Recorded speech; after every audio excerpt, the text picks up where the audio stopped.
प्रेरक प्रसंग गुलाम की सीख। दास प्रथा के दिनों में एक मालिक के पास अनेकों गुलाम हुआ करते थे। उन्हीं में से एक था लुकमान। लुकमान था तो सिर्फ एक गुलाम, लेकिन वह बड़ा ही चतुर और बुद्धिमान था। उसकी ख्याति दूर दराज के इलाकों में फैलने लगी थी।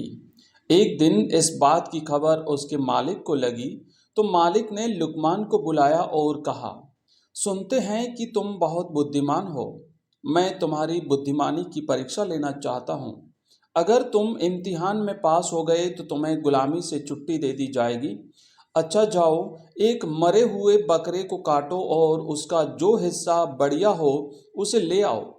लुकमान ने आदेश का पालन किया और मरे हुए बकरे की जीभ लाकर मालिक के सामने रख दी।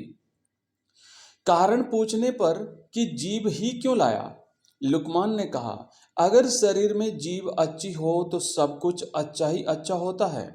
मालिक ने आदेश देते हुए कहा, अच्छा, इसे उठा ले जाओ और अब बकरे का जो हिस्सा बुरा हो उसे ले आओ। लुकमान बाहर गया, लेकिन थोड़ी ही देर में उसने उसी जीभ को लाकर मालिक के सामने रख दिया। फिर से कारण पूछने पर लुकमान ने कहा, अगर शरीर में जीभ अच्छी नहीं तो सब बुरा ही बुरा है। उसने आगे कहा, मालिक, वाणी तो सभी के पास जन्मजात होती है, परंतु बोलना किसी किसी को ही आता है। क्या बोलें, कैसे शब्द बोलें, कब बोलें, इस एक कला को बहुत ही कम लोग जानते हैं। एक बात से प्रेम झरता है और दूसरी बात से झगड़ा होता है।